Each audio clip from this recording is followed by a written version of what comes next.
Welcome back, everyone, to another episode of BBP News. I'm Nicholas Rod, and I am alone again for this Monday. Well, I guess this is a Monday afternoon episode instead of a Monday morning episode. But we are back with another episode. Chris is not here with me, as I just told you, but we do still have news to cover today, so we are definitely going to get to that. But before we cover any kind of news or do any kind of intro, let's start out with the weather as we always do. So in Los Angeles, California, it is mostly clear today with a high of 71 degrees and a low of 56. In Houston, Texas, it is partly cloudy with a high of 85 degrees and a low of 68. In Chicago, Illinois, there's supposed to be some scattered thunderstorms coming through today, with a high of 77 degrees and a low of 63. And in New York City, it is partly cloudy with a high of 72 degrees and a low of 62. Well, as you know, this episode is coming out a little bit late. Usually we have the episodes coming out Monday mornings or Friday mornings. Either way, it usually comes out in the morning around 7 a.m. Well, like I said, if you saw the little explanation clip this morning, there were some technical difficulties that caused us to be a bit late with this one, but it is here, and we definitely have some news for you. As far as an update's concerned, just in the intro here, because again, I don't have Chris to ask in terms of any updates of his own, but as far as mine is concerned, my life update, there's not a lot going on, truthfully speaking. I'm kind of at that point with college where it's taking up a whole lot of my time. I'm into about the first third. I'm through about the first third of the first semester here, and I feel like once you get to this point, you really start to see the workload increase. You see the time that you have to dedicate increase a little bit. So that's been a lot of what my life has been for the past week or two, as things have really kicked into high gear. But it hasn't been terrible. I'm not going to sit here and say it's been the worst time of my life. It's been horrible. No, actually, some of it's been really interesting. Some of it's been really fun. I've got to say, one of my assignments that I have to do every week is play a game. That's from my marketing class. Let me tell you, I will take that. I will accept that as an assignment. And I have a blast doing it, So honestly, not all of it is all that bad, really. And I'm, for the most part, enjoying my experience so far during this first semester, but that's pretty much been my life lately. There hasn't been a whole lot going on. I don't have baseball to watch anymore because the Yankees got knocked out of the playoffs during the wild card game last week, so I don't really have anything to watch for there because I'm not really rooting for any of the other teams that are left. I just see the scores and hope certain things go one way just for the heck of it. But really, there's just nothing there. Even soccer, because I'm a huge soccer fan. I watch English soccer, I watch soccer from England mostly, but all of Europe is on a national break right now. So, I don't have I don't have any sports to really follow at the moment. I'm kind of just stuck without that for the rest of this week, and then I think it kicks back up again. So really, college, that's it.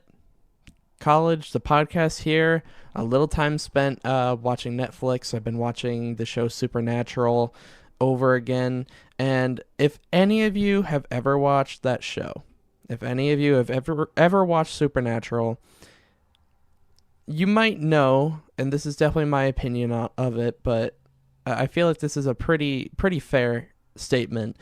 With Supernatural, because of its content and how long it is, I feel like it's one of those shows that you can just watch over and over and over again.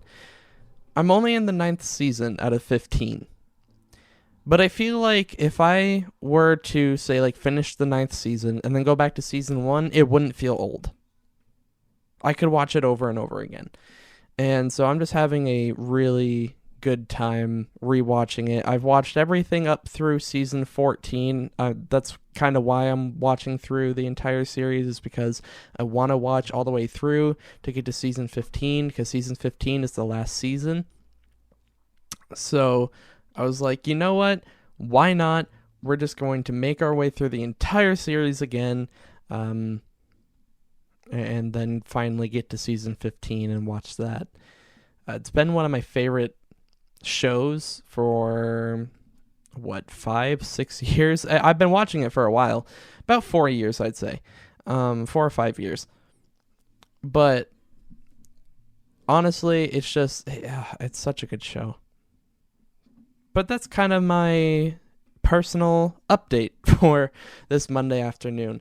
But we do have news to get into, so let's jump right in. And we're going to start like we always do on Monday mornings with a COVID-19 update. And the 7-day average for new cases right now is about 97,910 per day. And the 7-day average for new hospitalizations is about 7,400 per day. And the 7-day average for deaths is sitting at about 1,400 deaths per day. There are further investments being made to increase the number of at-home COVID-19 tests. $2 billion had been invested in September to ramp up the number of tests, and that is increasing again this month with another $1 billion investment being made by the Biden administration. The goal was to double the number of at-home tests available on the consumer market by November. But head coordinator of the White House COVID-19 task force, Jeff Zients, says that the number of tests could now be quadrupled in that time. This is further helped by the FDA's approval of a new at-home test from the company known as Acon. This test was approved under emergency use authorization, and it should help bring tens of millions of new tests to the consumer market. And this test is expected to retail for under $10. However, that is not yet a guarantee. And a little update on Merck, who I talked about in the last episode. They have officially asked the FDA to grant their new COVID-19 pill, molnupiravir, for emergency use authorization, and specifically asked that it be for adults with mild to moderate disease at high risk of hospitalization. We could be seeing the FDA's decision within weeks, though there is still not a set date for this decision. Moving forward out of COVID-19, we switch gears over to the January 6th select committee that was created in the House.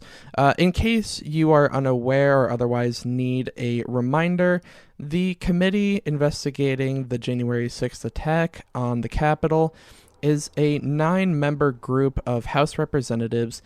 It is made up of 7 Democrats and 2 Republicans.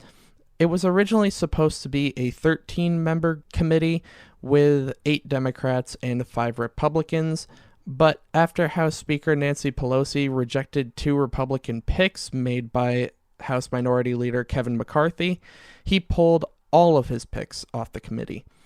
Despite that, House Speaker Pelosi still selected Republicans Liz Cheney and Adam Kinzinger to sit on the committee. The committee has been continuously working on the investigation, which has included issuing subpoenas for many who are considered to be linked to former President Trump or to the attack itself. There was a deadline on Thursday for former advisor to President Trump, Steve Bannon, former White House Chief of Staff Mark Meadows, former social media director Dan Scavino, and Kashyap Patel, Chief of Staff to President Trump's Defense Secretary, to hand over documents from that day's events. Bannon refused to do so, claiming to be protected by executive privilege, It was said, though, that if he didn't comply, the Justice Department would be asked to prosecute him in contempt, which could mean jail time or fines. The committee also issued new subpoenas for Nathan Martin and Ali Alexander, two people who were connected with the rally that took place on January 6th, as well as being connected to Stop the Steal LLC, who was also subpoenaed, an organization heavily tied to the event. Martin's phone number and email are linked to the petition application for the One Nation Under God rally, the original name for the event that took place on January 6th. He later claimed not to have any knowledge of the event, though.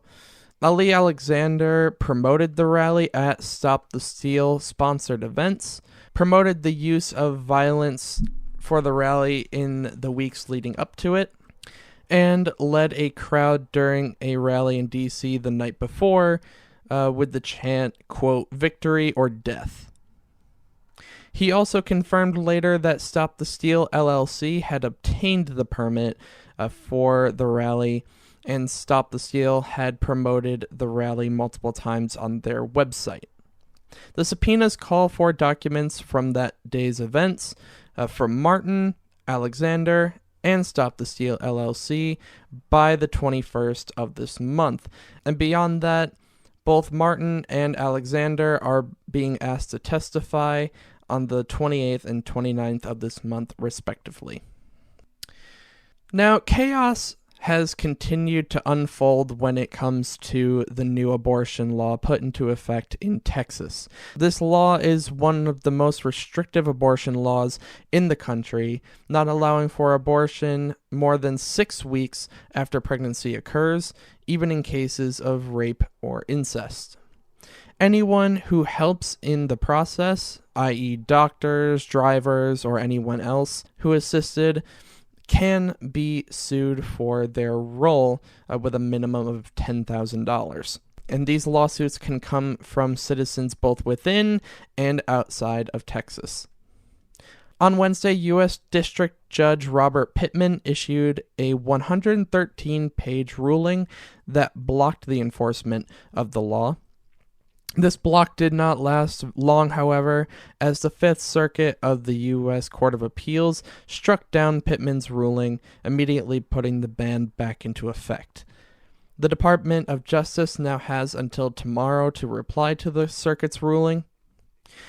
In a 5-4 decision, the Supreme Court had previously declined to block the law from taking effect, and now they are being petitioned to consider it once again. However, they have not responded to the petitions at this time. Now talking about refugees, President Biden has raised the refugee cap for the 2022 fiscal year. The new fiscal year began on October 1st, and with it came the increase in the number of refugees allowed into the country, that new number being 125,000. Former President Trump had set the number at 15,000 during the 2021 fiscal year, and when President Biden first took office, he had originally kept that number in place. However, after lots of backlash for this, he raised the number to 62,000 in May and promised to raise it again for the 2022 fiscal year. Hey guys, I just wanted to clear up a tiny little mistake that I made here. I meant to say that President Biden raised the refugee cap to 62,500, not 62,000. Just wanted to clear that up. Enjoy the rest of the show. The allocation for the refugees looks like this. There'll be 40,000 allowed from Africa, 15,000 from East Asia, 10,000 from Europe and Central Asia, 15,000 from Latin America and the Caribbean, 35,000 from Near East and South Asia. The memorandum that President Biden signed also listed people from Cuba, Eurasia and the Baltics, Iraq, El Salvador, Guatemala, and Honduras as being potential refugees. Switching gears yet again, Southwest Airlines is coming under heavy fire after it canceled more than 2,000 flights over the weekend and delayed hundreds more. On Saturday, the airline canceled 800 flights, and on Sunday, it canceled 1,100 flights, which was about 30% of their schedule for the day. A further 320 flights or more have been canceled for today as well. The reason that Southwest gave for the cancellations and the delays was severe weather and air traffic control issues. However, the FAA put out a statement on Sunday stating that there were none of these issues on either Saturday nor Sunday, leading many to form their own opinions on what happened. One of the main theories circulating online is that employees, including pilots, were calling in sick or otherwise just not coming in for work in protest over the company's new COVID-19 vaccine mandate, which would require all employees to get vaccinated by December 8th. This theory has been shot down by the company's executives as well as many employees, saying that there was no official nor unofficial job action taken over the weekend. Others believe that Southwest scheduled more flights than they could handle and dropped them at the last second. Overall, though, people are calling this a massive mismanagement blunder on Southwest's part. Now, on Friday's episode, I briefly mentioned that Tesla's headquarters would be moving from California to Texas. Well, we have a bit more information for you as far as that's concerned. Tesla has officially announced that they will be moving their headquarters from California to Texas. This comes as the company is in the process of building a massive car and battery manufacturing complex in the new location. The headquarters is moving from Palo Alto to Austin, and the main reason cited for this is because of the cheaper costs and decreased regulations in Texas. Not to mention, there has been bitterness between California and Texas over several issues, including the closing of the Fremont factory due to COVID-19 and claims of workplace harassment and racism through the company's arbitration process. Tesla joined other companies such as Oracle, Hewlett-Packard, and Toyota Motors who have made the same switch. Tesla's chief executive, Elon Musk, made it clear that this does not mean that the company is leaving California entirely, stating that the output from its main California factory would increase by 50%. Now we get into some rapid news, and 18 former NBA players have been indicted for health insurance fraud. And for more information on that, Chris will have an article out on Wednesday for that. And Benson Capruto and Diana Kipyige won the men's and women's races respectively at the Boston Marathon, both of them being from Kenya. Well, now it's time for good news, and honestly, I just have a nice little heartwarming story for you guys this afternoon, and it comes from Iowa, where a 97-year-old and a 98-year-old celebrated their 77-year anniversary with the wedding photos that they never got to have. Well, here's essentially the story. Royce and Frankie King had gotten married back in 1944. Royce was part of the military, and he was home on a 2-day leave before being sent overseas to fight in World War II. Well, they decided to get married in a church, and they didn't have an opportunity to have any real big celebration. They didn't have the chance to get wedding photos done, so it just never happened.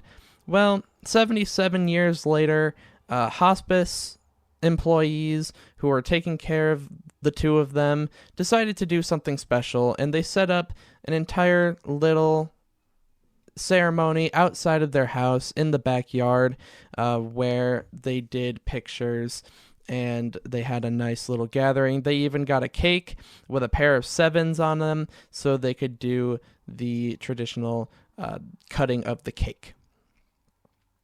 And really, this is just special, because the hospice workers didn't have to do this. They never had to do anything like this. It's definitely not in their traditional job description. So it was really up to them to to do this of their own choice and of their own wanting and willingness to do it. And they set up an entire little ceremony area. They got flowers from the patio to make bouquets, and they did all of this, and all to help them celebrate their 77th anniversary, and really to help them get the wedding pictures they never had. They found Frankie a 1940s style wedding dress. Royce wore his Air Force uniform. They had 1940s music playing. They really went the extra mile to make the day special for these two. And you just have to love that. I know it puts a smile on my face, and to see hospice workers and or anyone in this field take that kind of step and go that extra mile, it's just absolutely amazing to see. And I know I definitely love it, and I thought it was worth sharing here with all of you. But that is the end of this Monday episode. Don't worry, we'll be back on Wednesday for the Dumb Law, and then again on Friday for a roundup of the week's news. Now make sure to go follow us on Twitter at BBP News Official, where we have all of the breaking news, all of the latest headlines. We're putting those out for you guys all the time so that you can stay up to date. And make sure to follow us on our personal accounts, where we just have any kind of conversation we feel like. We put our random thoughts out there, interesting little ideas or conversations or anything. Whatever's on our mind at the time, whatever we're feeling, you'll see that over there. So don't miss that. And make sure to check out our Medium articles, where we talk about topics that don't make it onto the podcast. It's all new. It's all different. So make sure to get your extra injection of news that way. And all of those links are in the show notes as always. But that is it from me, you guys. We'll see you back here on Wednesday. Have a safe Monday and Tuesday, and we will see you back here Wednesday, like I said. Bye, guys.